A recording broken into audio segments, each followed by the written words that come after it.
Tom, let's talk. I think when we last spoke, which would have been Thursday, you'd not had any, and you're up in the country, you had no hydro issues at all, right? No, we're keeping it a total secret because I heard the way you talked to Tony before. So we're not telling anybody. Okay. But seriously, we're on this like typical country road with about 30 houses on the road, and lo and behold, we lost branches, but nothing of consequence and no trees. So we were just super lucky. Okay. Well, look, I don't know if you heard any of the calls we took from listeners earlier on. There are obviously still people out there without power. Yes. Here we are 6 days in now, I guess. Yeah, it's unbelievable. Where is someone called and said, at some point, someone has to take some responsibility here, and that will be the government. I know they're not sitting this week, but what has to happen next? Well, it was so bizarre last week. You remember watching that very first press conference. You've got Fitzgibbon there, you've got Legault there, and then just sort of in the background, Sophie Brochu, who's on her way out. She's already announced that she just can't deal with. She's very careful not to say specifically why, but everybody knows it's because she was being made to sit down in a committee where Pierre Fitzgibbon would tell her how to do her job, because after all, he's a guy and she's not. So she very smartly, very intelligently walked away from that, and she was only recognized across Canada as the best CEO in the country last year. But, if you don't have a guy telling her what to do, how's it ever supposed to work? So Legault, of course, was promising all sorts of miracles. Everything would be done by Sunday. Oops, what's today? It's Monday, right? And we're told that some people won't be back, have their power back until Tuesday. And I was listening to that caller who said they managed to find an electrician to plug them in. And that's an expensive job, by the way. Between your house and the hydropower, that's your responsibility. Yeah. And if that post gets pulled out, that's usually a good $1,000 to have the thing put back on. And then you wait, and Hydro says, no, your neighborhood's all connected up. What do you want? And this is the frustrating part. But this is Quebec. There's no accountability. Nobody's ever responsible. The SAC falls apart. We have a minister responsible for that, for all of the computers in the government and that whole approach. His name is Eric Kerr. So what did they do? They fired the head of the SAC instead of making the minister accountable. There is no accountability in François Legault's Quebec. We know that by now, and we're just living another example. I'd love to know your thoughts on, we were speaking to Sylvain Charlebois earlier, the food professor, and he was saying about when they had the hurricane, his government, Nova Scotia, issued $100 checks to everyone for food loss. And he was like, the amount didn't come close to covering what most people experienced in terms of waste, but it was the symbolic gesture, and that their government came forward and kind of said, hey, we're with you, we're feeling your pain, this is a little bit to help. Any chance that Legault will do anything like this? If pushed, they just might, because Legault likes handing out checks with his name on it. He's like Donald J. Trump that way, nice big signature on it. But I don't know if we're going to get there. And the other thing is, too, of course, it is mostly going to come off people's insurance. And then, of course, the insurance companies are going to boost everybody's rates, saying, well, look at the amount of coverage we had in the province of Quebec last year. The number of claims has gone way up, so we're going to boost everybody's house insurance for next year, which is, of course, going to happen. At the end of this, though, Tom, you know what people say, right? Everyone's incensed. There's a lot of frustration out there still. And people say, well, someone has to pay. Someone's got to do something beyond just I'll file an insurance claim, which, as you said, might drive their rates up. Doesn't the government, you'd think at some point the government looks at this and says, okay, we need to do something here. What can it do, or does it have to do anything?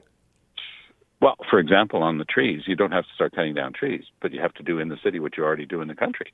And one of the reasons why there were large areas of the countryside that were spared by this is because they go around this time of the year, when the snow's melting, they go around, they mark the trees, they mark the branches that have, the limbs that have to be lopped off and taken care of so that they don't fall on the hydro wires. And they're very assiduous about doing that in the country. Not so much in the city, it turns out, because when you can't do anything about a tree that has so much, ice on it that it's actually going to topple the whole tree.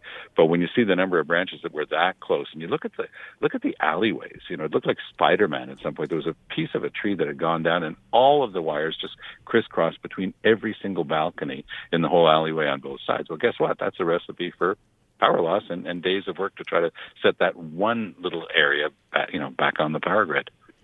The other thing I'd love to know your thoughts on, Tom, is this idea, he appeared, the Premier appeared on Tout le monde en parle to say that, no prayer rooms in Quebec, right? And then tweeted out Joyeuse Pâques, but we're supposed to be a non-secular society. I mean, this to me is just so awful, so insensitive, and just ignorant. Really. Yeah. Well, I think that the last word is the most appropriate one, ignorant. He's a country bumpkin when it comes to this stuff. He doesn't even know how to fake awareness and sensitivity of other people's concerns about this. So let's start with the prayer rooms. What we had a couple of high schools in Laval where kids, because it was Ramadan, the holiest month, they were getting together in stairwells and in the parking lot and praying. And some very smart members of the administration said, we've got a few empty classrooms. Just go use one of the classrooms to go and pray. Should have been end of story. But of course, the Parti Québécois gets a hold of it, and they're in an arm wrestle with the CAQ, trying to say, no, we're the ones who are the least tolerant in the province of Quebec, not you. So we're going to request that, of course, Drainville make sure that this never happens again. This is an outrage. How did this ever happen? This outrage is called, under the charter, it's called a reasonable accommodation. It's an obligation. That's why schools like École de Technologie Supérieure, the large university that's part of the University of Quebec system, they've had prayer rooms for years. Most universities do. Most CJADs do. And what was very interesting is that Pascal Derry, the minister responsible for higher education, she said she's not going to roll it back in CJADs and in universities, and good on her. She's also a member of a religious minority herself. And she's Sephardic, and she's one of the few members of Legault's government who represents Quebec's diversity. Maybe she's got more sensitivity, but on the prayer rooms, it made no sense. But then the ultimate symbol of his total lack of sensitivity and understanding is that he retweets something written by Matthew Bock-Côté about how come Quebec's got this great social safety net because we're Catholic. And you've just got to bring your palm to your forehead and say, what? By the way, anybody's asking, yes, I'm Catholic, but that has nothing to do with my feelings about society. It might have given me some of the values, like values of respecting other people's religions, values of being open to everybody in society. Obviously, Mr. Legault missed those classes in catechism because, as far as he's concerned, one religion is above the others. And by the way, last week across Quebec in public schools, kids were making Happy Easter stuff, and they were making bunnies, and they were making Easter eggs. It's a holiday, and that's fine too. And people will decorate at Christmas and at other holidays. That's fine too. But to say that the things that we have as a policy in the province of Quebec are thanks to the Catholic Church, which has, can we be honest and just say, a somewhat spotted record on its social involvement in the province? It's just unbelievable. But he did it when he went and met the governor of California. He starts talking right away about Bill 21 and the importance of banning religious symbols. And Gavin Newsom just said, we're not talking about that. But this guy brings that embarrassing... He's such a hick when he's dealing with this stuff. He's a bumpkin. And he has no sophistication, and he couldn't even fake his way and understand that a premier doesn't do that. A premier doesn't show his preference for one religion over another, and especially doesn't tout one religion as being superior to the others. It's an absolute embarrassment. Yeah, and I'm guessing he didn't suggest that someone look at that tweet before he actually sent it out. I mean, the fact that he didn't give Matthew Bock-Côté a thumbs up, maybe I should take some satisfaction in that. Well, you're endorsing it. I'm sorry. You're the premier of the province of Quebec. Yeah. You quote somebody. You're endorsing what they just said. You can't. There's no place to hide around that.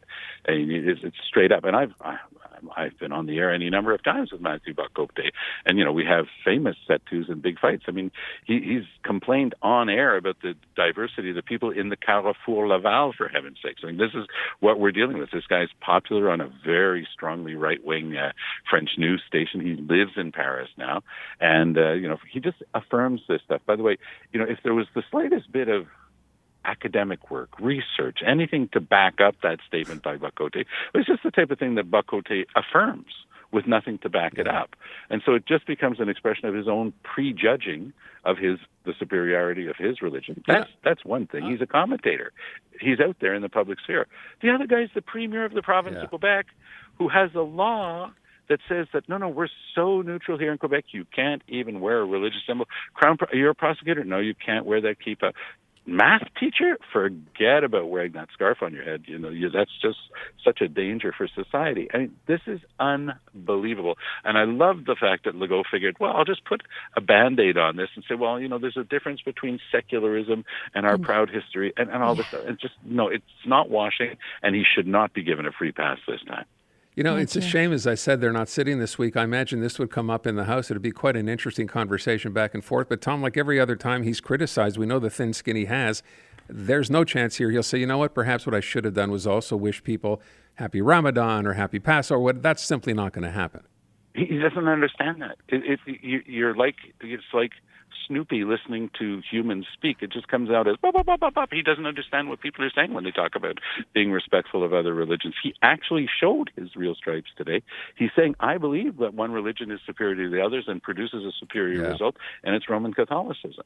And last week on this whole thing around banning the prayer rooms, I was singularly mortified. You know, I think that the Liberal Party should be forced to change its name, frankly.